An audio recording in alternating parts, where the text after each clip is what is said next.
The following program is sponsored by Friends of Life Outreach International.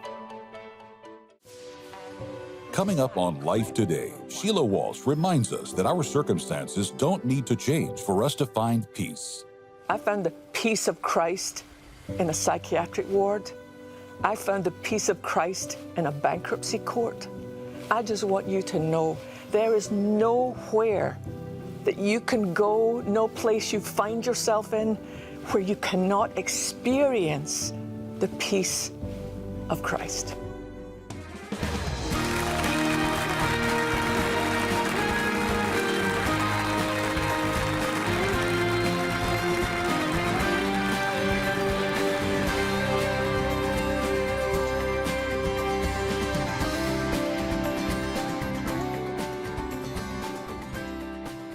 Hi, I'm Sheila Walsh. Welcome to Life Today. I'm so grateful that you've taken this time out to sit with me for a while. I've been asking myself some questions over the last 3 or 4 days. I read an article and they were basically describing the impact, a kind of longer-term impact of the whole COVID pandemic. And they were talking about the fact that people are struggling. And I have to be honest, when I thought about it, I thought, you know, I've been struggling myself these days. And what they said in this study, and I don't know, how reliable the study is, but they said that 4 or 5% of the population are doing way, way better than before the pandemic began. 20% are in a really, really bad place. And the rest, they said, they used this word languishing. And I thought it was an interesting word. When I looked it up in Webster Dictionary, it means an absence of well-being even though you're not sick, or an inability to describe your feelings, or feeling as if there's nothing to look forward to. So I have made a new commitment to stay engaged daily, hourly if I need to, with what is true and what is eternal. I wrote down in my diary last night, do not forget we are an Easter people. And what I mean by that is that, when we study the life of Christ and this amazing man who walked on this earth and healed people and cared for people and saw people who everybody else would miss, and then he was crucified, if that was the end of our story, we would remember him and think what an amazing person he was. But that is not the end of our story. Because Christ rose again from the dead, that changes everything. It means that no matter what you are going through right now, no matter what I'm going through, no matter what our nation and our world is going through, because of Jesus, everything has changed. In John's Gospel, he gives us some of Christ's last words to his closest friends. He said this, and you probably know this verse. You find it in John 14, I believe. Peace I leave with you. My peace I give to you. Not as the world gives, do I give to you. Let not your hearts be troubled, neither let them be afraid. Part of Christ's final conversation with his closest friends. Now, he knows what they are hoping for. All Jews were hoping that Messiah would come riding into Jerusalem and get rid of the Roman occupation and they would be liberated. But Jesus knows what's going to happen. And Jesus said to them and to us, he said he gives us his peace. And here's the difference. For peace to work in the world, circumstances have to change. There has to be if one nation's against another nation, there has to be like peace talks before there can be any change. But the thing that I want to remind you of is that we can know Christ's peace even if nothing changes. The word that's used there in John 14 is a word, the Greek word is eirene, and it means this, and listen to this because I think it's brilliant, total well-being and security because God's presence is with his people. Just think about that. Total well-being and security, not because everything is going well in your life, but because God's presence is with his people. So, for you and I, peace is not the absence of trouble. It's the very present presence of Christ in every moment. When I was back home in London a few years ago, I was walking through the park and I saw a gentleman sitting by himself, and he just looked sad. And I had sandwiches and I had a soda that I got in the store, and I felt the Holy Spirit prompting me. So I went up and I said to him, "Hey, sir, do you mind if I join you?" And he said, "No, sure." So I sat down beside him and shared my sandwiches, and we just sat quietly for a little while, and then he began to tell me something about his life. And it was really shocking. He was a very well-respected doctor at one point in Harley Street in London, which you might not be familiar with that, but that's where kind of the cream of the crop of doctors' specialties have their offices in Harley Street. And that's who he was. But he became a victim of alcoholism. And the more he drank, the greater impact it had on his life. And he told me that eventually he lost his license, he lost his wife, and he lost contact with his children. And I think the saddest thing he said to me that day as I got up to leave was he said, one day I was walking along the street and I caught my reflection in a store window. And my first thought was, oh my gosh, who is that man? And he said, I suddenly realized, it's me. This is what I have become. So let me ask you, have you ever had a moment like that? Now, not so dramatic, obviously, but do you ever look at where your life is and think, how did I get here? This was not the plan. But to that place, no matter how far gone you could feel, Jesus speaks peace. Well, you might be tempted to ask, how is such a thing possible? But let me just say this. Here's the truth. Christ would not have promised it if it was not possible. There's over 6,000 promises in the Bible, and they're all fulfilled in Christ. You know, one of the most amazing stories recounted in the New Testament illustrate that Christ has power over every storm in life. The storms that are like physical storms outside our life, and the storms that you and I might face that are inside of us. So let's set the scene. In Mark chapter 4, here's what we read. As evening came, Jesus said to his disciples, let's cross to the other side of the lake. So they took Jesus in the boat and started out, leaving the crowds behind, although other boats followed.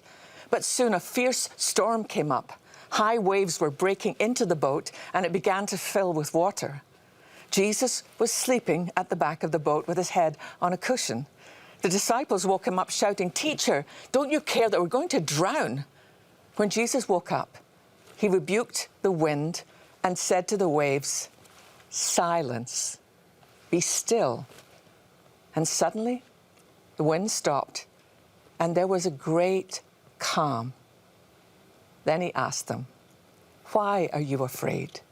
Do you still have no faith?"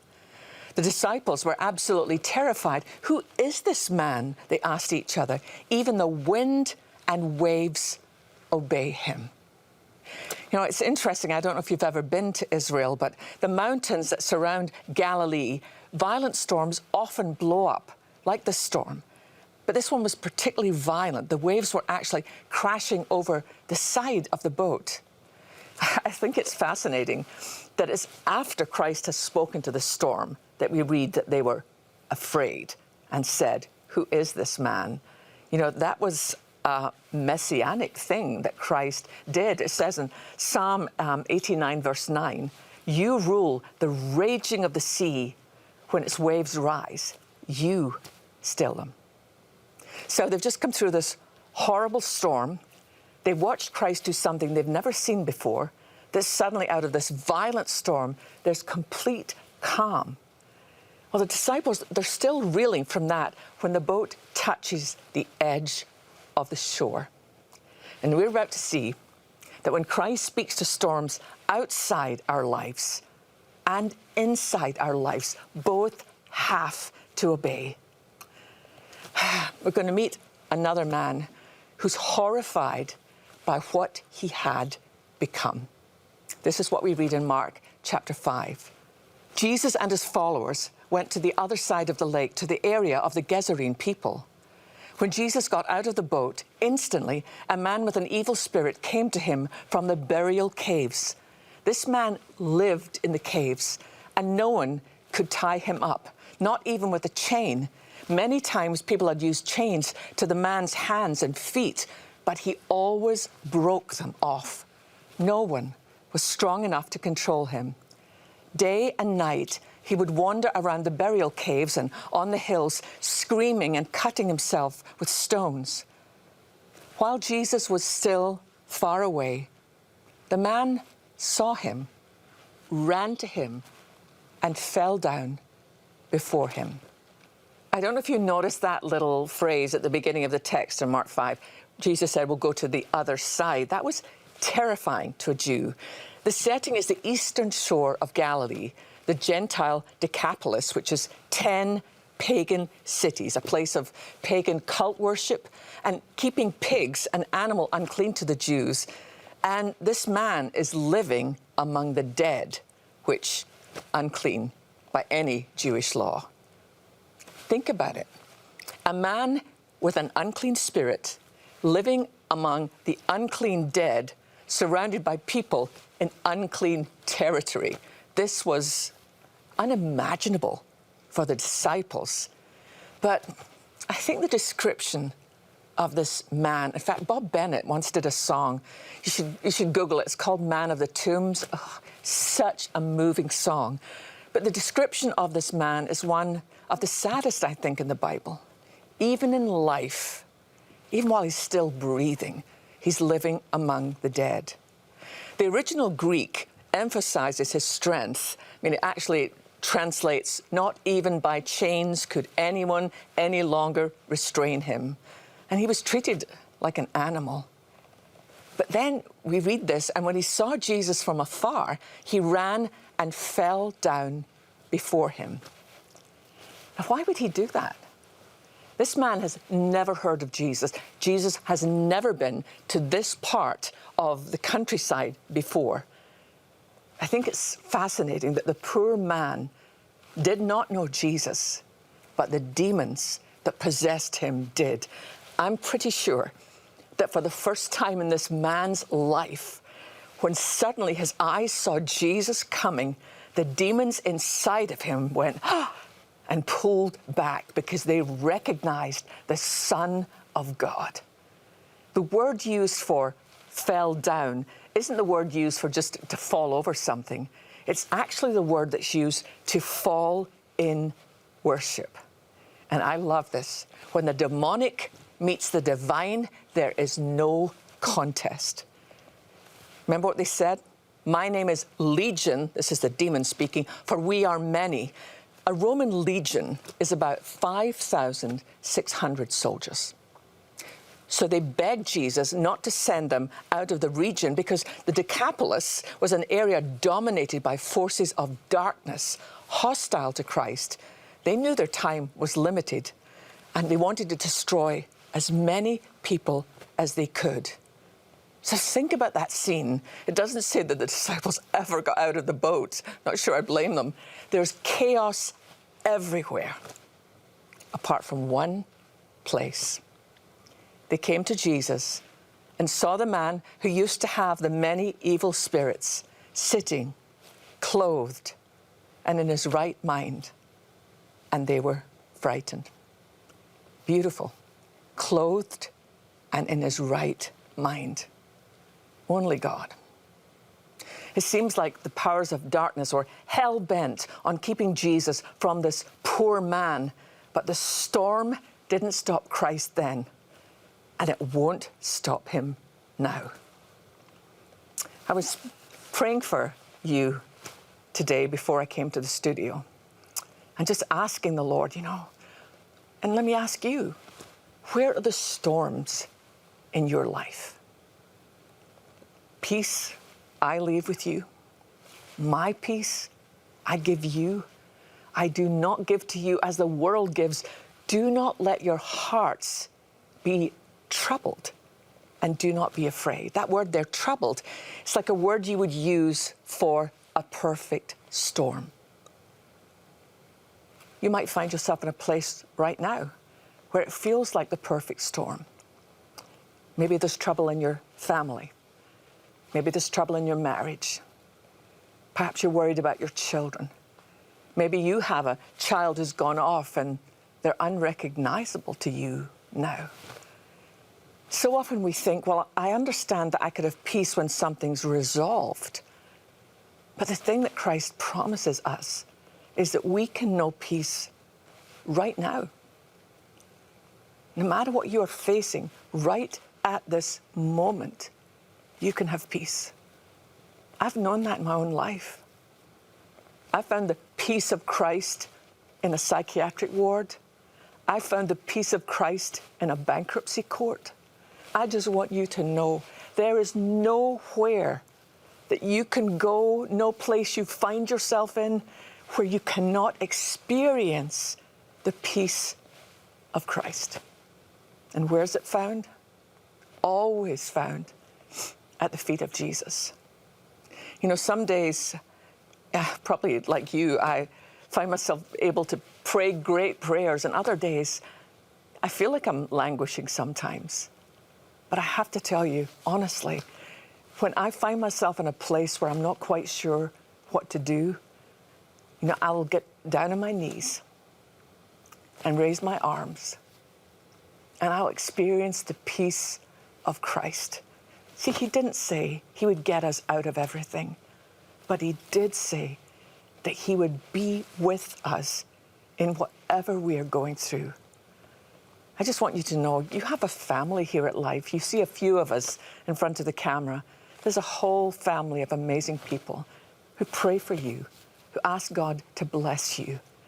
And as we ask God to bless you, we ask you if you would help us.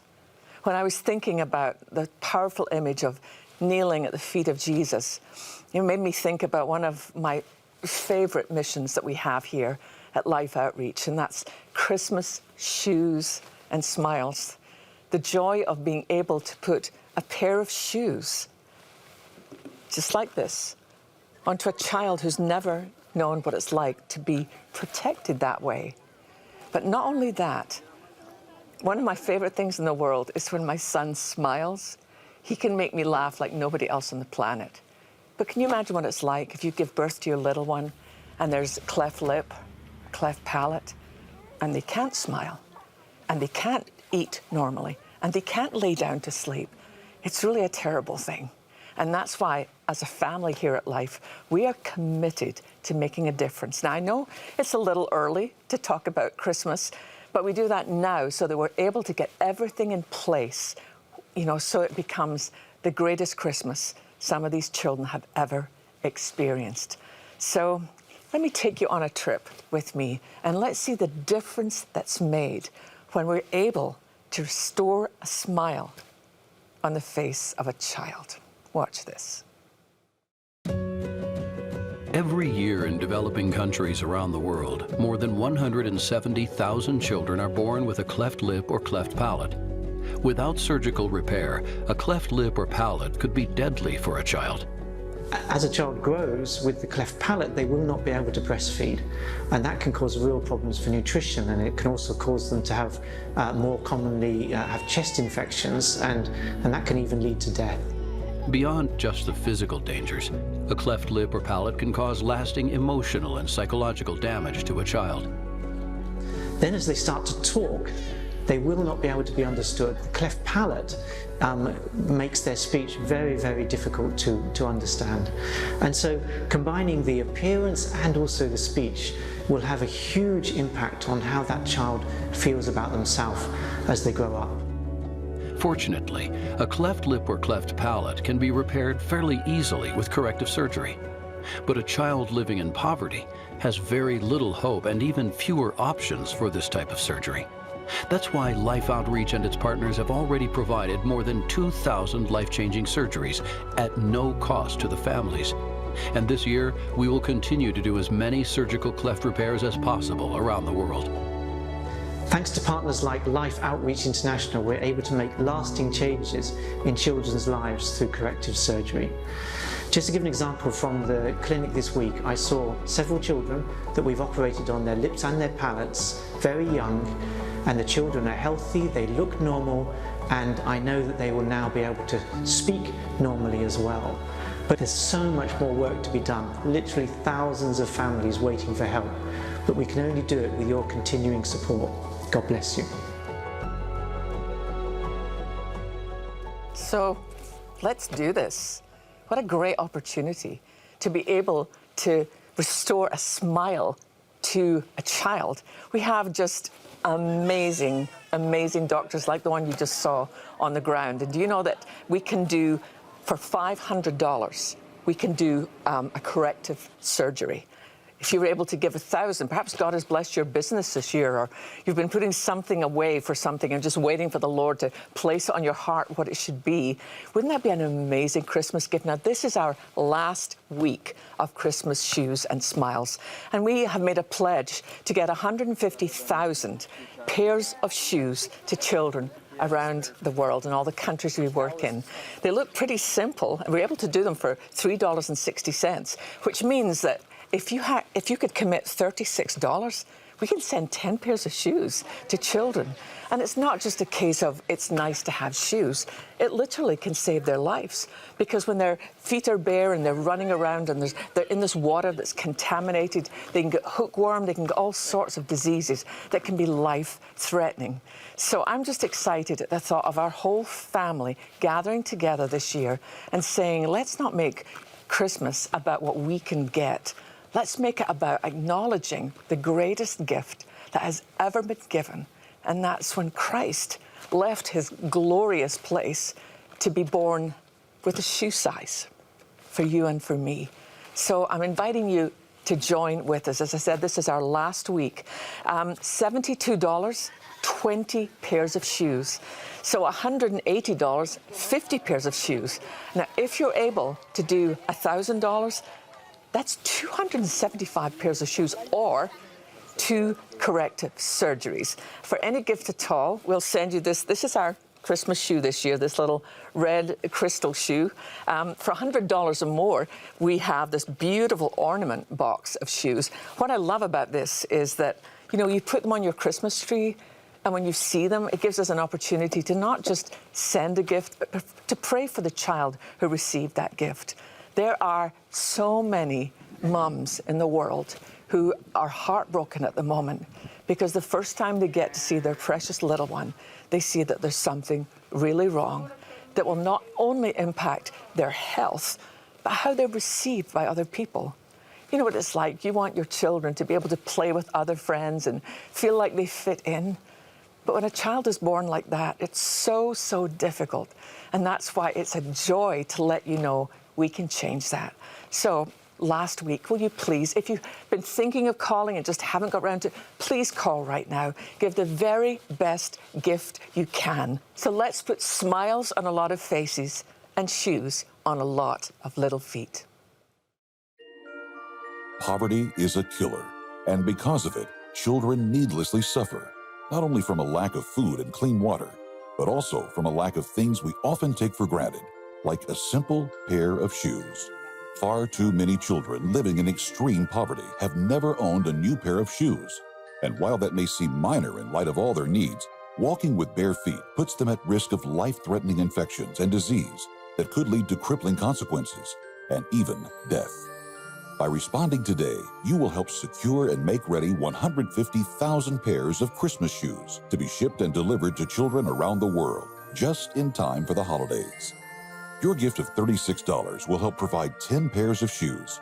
A gift of $72 will help provide 20 pairs, and a gift of $180 will help provide 50 pairs of Christmas shoes for children in need. As a thank you for your gift of support, be sure to request this beautifully crafted red crystal shoe ornament, a treasure to display at each Christmas. With your gift of $100 or more, you may request this keepsake boxed set featuring 4 of life's crystal Christmas shoe ornaments. Finally, please consider a gift of $1,000 or more to help provide over 275 pairs of shoes. or 2 children with corrective cleft lip or palate surgeries, and you may request the beautiful bronze sculpture, Let the Children Come. This is the last week. Please call, write, or make your gift online. I got to tell you what a happy day this is for me. You know, I'm here with 20 kids who've all received shoes today because someone like you was generous enough to say, I'll give $72, or maybe 2 of you gave $36. And that gift of $36 meant that 10 or $72 meant that 20 children got shoes here today. Please, do it today. Get online or dial that number on your screen and give a gift, an extra special, above normal gift. That is the gift of shoes, the gift of joy. What that would mean is you would extend this line just that much further. You would extend the expression of God's heart and His hands to these children, and you would extend the joy in villages just like this by giving these children the precious gift of a pair of shoes. Thank you for staying with me. And if you try to get through and the lines are busy, please keep calling. If you're able to give a gift of $1,000 or more, we have this beautiful bronze that we'd love to send to you that says, Let the Children Come. It's a beautiful piece, and it's simply our way of saying thank you. But if you can do whatever you can do as a family, and let's make it a family project, let's make it a Sunday school project, a women's Bible study project. Let's make an impact in the world this year because of the way that Christ, in His grace, has invited us to fall at His feet and receive the peace that comes only from Him. So for all of us here at Life, I'm Sheila Walsh. God bless you. We'll see you next time.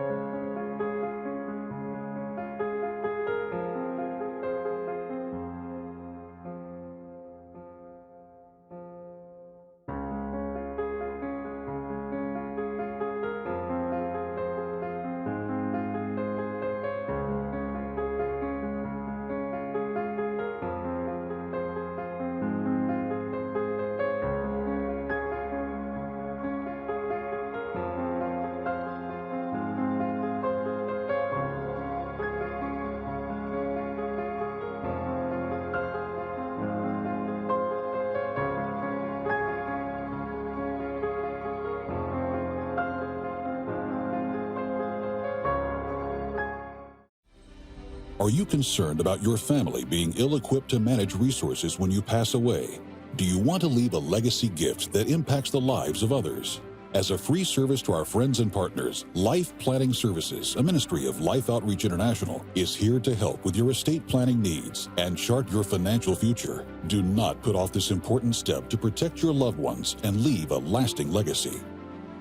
Contact Life Planning Services today. We as Christians, ladies and gentlemen, can be silent no longer. Dr. Robert Jeffress brings straight talk from the Savior about the things that matter most. Life Today is made possible by the supporters of Life Outreach International. Your gift will be used exclusively for the exempt purposes of life. The ministry features specific outreaches as examples of the programs it supports and conducts. Gifts are considered to be without restriction as to use unless explicitly stipulated by the donor. The ministry is a member of the ECFA.